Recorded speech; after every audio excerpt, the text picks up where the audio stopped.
Texas heat in August was unbearable, but Rachel didn't mind staying inside. Her parents' house in Austin had great air conditioning, a fully stocked kitchen, and a pool in the backyard.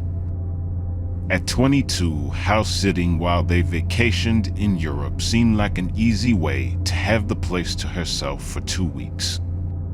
The house sat on 2 acres in the hill country just outside the city. No neighbors within sight, just trees, the sound of cicadas, and absolute privacy. The first 3 nights were perfect. Rachel invited friends over for a pool party. She binge-watched shows she'd been meaning to catch up on. She cooked elaborate meals just because she could. Living alone was everything she'd hoped it would be. Thursday night, the problem started. Rachel was in bed, scrolling through her phone, when she heard the doorbell. She checked the time, 11:43. Who would be at the door this late? She crept to the front window and peered through the curtains. No one there. No car in the driveway. Must have been her imagination. She'd just gotten back in bed when it rang again. This time she was sure. Someone was pressing the doorbell. Rachel grabbed the baseball bat her dad kept in the hall closet and approached the door. The peephole showed an empty porch. The motion sensor light was on, but there was no one in sight. She was about to go back to bed when she noticed something. Muddy footprints on the porch, fresh, leading from the door to the side of the house. Rachel's mouth went dry. She checked that the door was locked, deadbolt and chain. Then she went through the house, checking every window, every door. All locked. She didn't sleep that night. Friday morning, she found more footprints all around the house. Whoever it was had circled the entire property, stopping at each window. Some of the prints were deep, like the person had stood there for a while, watching. Rachel called the police. They took a report, said it was probably teenagers playing pranks. They'd have a patrol car swing by that night, but the patrol car never came. At 1 in the morning, Rachel woke to the sound of glass breaking. Not loud, not dramatic, just a small tinkle from somewhere in the house. She grabbed her phone and the bat, locked her bedroom door, and called 911. "Someone's in my house," she whispered. "We're sending units now. Stay on the line. Where are you in the house?" "Master bedroom, 2nd floor." "Can you get out?" "The window has a screen." "I'd have to." Footsteps. In the hallway. Slow, methodical. They stopped right outside her door. The doorknob turned. Gently. Testing. Rachel held her breath. The knob turned again, harder this time, then stopped. Silence. Benji. Something slammed into the door. The wood cracked but held. Bing. Again. The door frame splintered. They're breaking down the door. Rachel screamed into the phone. "Units are 3 minutes out. Can you barricade?" Rachel shoved her dresser against the door just as another impact shook the roll. She could see the door bowing inward. One more hit, maybe 2, and it would give. Police sirens wailed in the distance. The banging stopped. Footsteps ran down the hall. Down the stairs. Rachel heard the back door slam. By the time the police arrived, whoever it was had vanished into the woods behind the property. They found where he'd broken in a small bathroom window on the 1st floor. He'd removed the entire pane, carefully, quietly.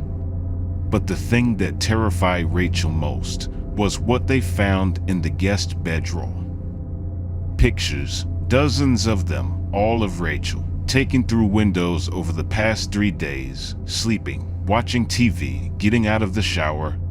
In some of them, you could see the reflection of the person taking the photo, just a shadow, an outline of a man. They never caught him. Rachel stayed with friends until her parents returned. They installed a state-of-the-art security system, cameras everywhere, but Rachel never stayed there alone again. The detective on the case told her something that still haunts her. Based on the evidence, the person had likely been inside the house before, probably multiple times. The footprints, the photos, the targeted break-in-this wasn't random. Someone had been watching that house, waiting for the right moment, waiting for someone to be alone. And the most terrifying part, they found evidence of a hideout in the woods behind the property. A small camp with a direct view of the house. Food wrappers and water bottles suggested someone had been there for weeks, maybe longer. Which means every night Rachel thought she was alone. Every moment she felt safe in that big empty house. Someone was out there in the darkness, watching, waiting. And they're probably still out there somewhere, looking for the next house. The next person who thinks they're safe when they're home alone. Jennifer Martinez thought she was losing her mind. For 3 weeks, strange things had been happening in her 2-story house in Sacramento, California. Food would disappear from her refrigerator. Her thermostat would be adjusted when she came home from work. Sometimes she'd find lights on in rooms she knew she'd turned off. Living alone after her recent divorce, Jennifer initially blamed stress and forgetfulness. But the incidents kept escalating. One morning, she discovered her back door was unlocked, even though she distinctly remembered checking it before bed. Another night, she woke up to find her kitchen faucet running full blast. The breaking point came on a Tuesday evening in October. Jennifer was watching TV in her living room when she heard what sounded like footsteps directly above her head. Slow, deliberate steps moving across her bedroom floor. Her blood ran cold. She lived alone. No one else had keys to her house. Grabbing a baseball bat from her closet, Jennifer crept upstairs. Her bedroom was empty. The window was locked from the inside. Everything appeared normal, but as she turned to leave, she noticed something that made her stomach drop. Her jewelry box was open, and several pieces were missing. Jennifer called the police, but they found no signs of forced entry. They suggested she might have forgotten about moving her jewelry or leaving the faucet on. Frustrated and terrified, she installed security cameras throughout her house the next day. That's when the real horror began. The first night with cameras, Jennifer reviewed the footage from her bedroom while she was at work. At 2:47 p.m., a section of her bedroom wall, a panel she'd never noticed before, quietly swung open. A thin man emerged from inside the wall, looked directly at the camera, and smiled. He'd been living in the crawl space between her walls for weeks. The footage showed him coming out multiple times during the day while she was at work, eating her food, using her shower, even lying in her bed. But the most disturbing part was what happened at night. While Jennifer slept, he would emerge and stand at the foot of her bed for hours, just watching her. Sometimes he would lean down close to her face. The timestamp showed he'd done this nearly every night for 3 weeks. When police finally arrived with the footage as evidence, They found a makeshift living space in the wall cavity. Blankets, food containers, and dozens of photos he'd taken of Jennifer sleeping. But the man was gone. He disappeared the moment Jennifer discovered the cameras. The investigation revealed that the previous owner had used the space as a panic room during renovations but never sealed it properly. The hidden panel was nearly invisible unless you knew exactly where to look. Jennifer never caught the intruder. She moved out the next day and never returned to the house. But here's the detail that still gives her nightmares. When police examined her bed sheets, they found hair and skin cells that weren't hers. DNA evidence proved that her midnight visitor had been lying next to her while she slept.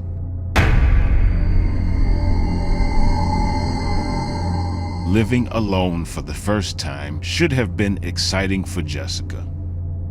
The apartment in Chicago's Lincoln Park was small but perfect, one-bedroom, updated kitchen, and big windows that let in tons of natural light. At 26, she finally had her own space. The first month was everything she'd hoped. She decorated exactly how she wanted, cooked elaborate meals, danced around in her underwear. Freedom. But then she started noticing things. It began with the kitchen window. Jessica loved that window. It looked out onto a courtyard shared by 4 buildings. She'd often cook dinner while watching people come and go below. One night, while washing dishes, she noticed someone in the building across the courtyard. A man standing in a dark apartment looking out. She couldn't make out his features, just his silhouette. She waved, trying to be friendly. He didn't wave back, just stood there, watching. The next night, he was there again. Same window, same position. This time, Jessica closed her blinds. But it didn't stop. Every night for 2 weeks, whenever Jessica checked, the silhouette was there. She started leaving her blinds closed all the time. She complained to her landlord, but he said there was nothing he could do about someone standing in their own apartment. Thursday night, Jessica came home late from work. The apartment was dark. She flipped the light switch. Nothing. The power was out, but she could see lights in other apartments. Just her unit. She used her phone's flashlight to find the breaker box in the hallway closet. All the switches were off. Someone had flipped them. Someone had been inside. Jessica's heart raced as she flipped them back on. Lights flooded the apartment. Everything looked normal. Nothing missing, nothing moved. Except the kitchen window. The blinds she'd left closed were now open. And there, stuck to the glass with tape, was a photo of her, sleeping, taken from inside her bedroom. Jessica ran. She didn't pack, didn't grab anything except her phone and keys. She drove straight to her sister's house in the suburbs. The police found evidence of forced entry through the bedroom window. The lock had been carefully jimmied. The building's security footage showed a man entering through the courtyard around 3 p.m. when Jessica was at work. But the quality was too poor to identify him. They never found who it was. Jessica broke her lease and moved back with her parents. The apartment manager installed new locks and security cameras. But before Jessica left for good, she did one last check of the apartment in broad daylight, accompanied by 2 police officers. They found something she'd missed. In the back of her closet, behind her winter coats, someone had carved words into the wall.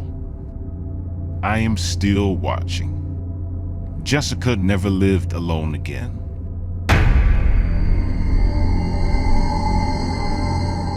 David Rodriguez loved his new apartment in downtown Seattle. The converted warehouse loft had exposed brick walls, massive windows, and most impressively, huge antique mirrors covering one entire wall of the bedroom. The landlord explained that the previous tenant had been a dancer and installed the mirrors for practice. David thought they made the space look bigger and more elegant. For the first few weeks, everything was perfect. The mirrors reflected natural light throughout the apartment during the day and created a sophisticated ambience at night. David often admired how good the space looked, taking pride in his decorating choices and the unique character of the loft. But then David started noticing something odd in his peripheral vision. Quick movements in the mirrors that didn't match his own actions. At first, he assumed it was just the way light played across the reflective surface, or maybe his eyes adjusting to the brightness. Old mirrors could have imperfections that created visual tricks. The incidents became more frequent and more obvious. David would be brushing his teeth in the bathroom, and in the bedroom mirror visible through the doorway, he'd see a figure that looked like himself, but was doing different movements. While he brushed, his reflection might appear to be combing its hair or adjusting a tie he wasn't wearing. One evening, while David was reading on his couch, he glanced up at the mirrors and saw his reflection standing up and walking toward him. But David was still sitting down. He watched, paralyzed, as his mirror self approached the glass from the other side and pressed its hands against the surface, as if trying to push through. David jumped up from the couch, but when he looked back at the mirror, everything was normal. His real reflection showed him standing exactly where he was, looking confused and terrified. That night, David couldn't sleep. Every time he closed his eyes, he felt like someone was watching him. Around 2 a.m., he opened his eyes and looked toward the mirrors. What he saw made him question his sanity. There were two reflections of himself in the mirror. One showed him lying in bed exactly as he was. But the second reflection showed him standing at the foot of the bed, staring down at himself sleeping. The standing reflection moved independently, walking around the bed, leaning down close to examine David's sleeping form. David sat up quickly, and immediately both reflections merged back into one normal reflection of him sitting in bed. But for those few seconds, he had clearly seen two versions of himself, one real, one that seemed to have its own agenda. Over the next week, David started experimenting. He would perform simple actions while watching the mirror carefully. Most of the time, everything appeared normal. But occasionally, his reflection would be delayed by a few seconds, or would continue moving after David had stopped. The situation escalated when David decided to record the mirror with his phone. Playing back the video, he discovered something impossible. While the recording showed David moving normally in real time, his reflection in the mirror was performing completely different actions. In one clip, David was making coffee while his reflection appeared to be searching through drawers. In another, David was watching TV while his reflection stood with its face pressed against the glass, seemingly trying to communicate. But the most disturbing footage showed David sleeping. In the video, his reflection would wake up in the middle of the night and spend hours staring at David's real sleeping body. Sometimes the reflection would mimic writing in the air, as if trying to send messages. Terrified but needing answers, David researched the apartment's history. What he discovered made everything click into a horrifying pattern. The previous tenant, Maria Santos, hadn't just been a dancer. She had died in the apartment under mysterious circumstances. Police reports indicated that neighbors had complained about loud arguments coming from her unit, but Maria lived alone. The investigating officers found Maria's body in front of the bedroom mirrors. She had apparently been trying to break the glass with her bare hands. Her knuckles were bloody and shattered. Written in her blood on the mirror surface was a message: "He won't let me leave." But here's what made David's blood run cold. Security footage from the hallway outside showed that no one had entered or left Maria's apartment for 3 days before her death. She had been completely alone, yet neighbors reported hearing 2 distinct voices arguing violently every night. The coroner's report mentioned something unusual. Maria's body showed signs of physical trauma consistent with being in a fight, but there was no evidence of another person in the apartment. It was as if she had been fighting with someone who wasn't there. David immediately called the landlord to demand information about the mirrors. The landlord reluctantly revealed the truth. The mirrors weren't just antiques. They had been salvaged from an old asylum that was demolished decades ago. The asylum had used mirrors in experimental therapy sessions, trying to force patients to confront their other selves. Multiple tenants over the years had reported similar experiences with the mirrors. Some moved out immediately. Others, like Maria, became obsessed with their reflections and refused to leave. The landlord kept renting the apartment because most people dismissed the mirror incidents as imagination or stress. David packed his belongings that same day. But as he carried the last box to his car, he made the mistake of glancing back at the apartment window. In the bedroom mirrors, visible from the street, he could see a figure standing in the empty room. It looked exactly like him, but it was waving goodbye. Even now, months later and living across town, David occasionally catches glimpses of that other version of himself in random mirrors. Store windows, bathroom mirrors, even his phone screen when it's turned off. Always watching, always mimicking his movements just a few seconds behind.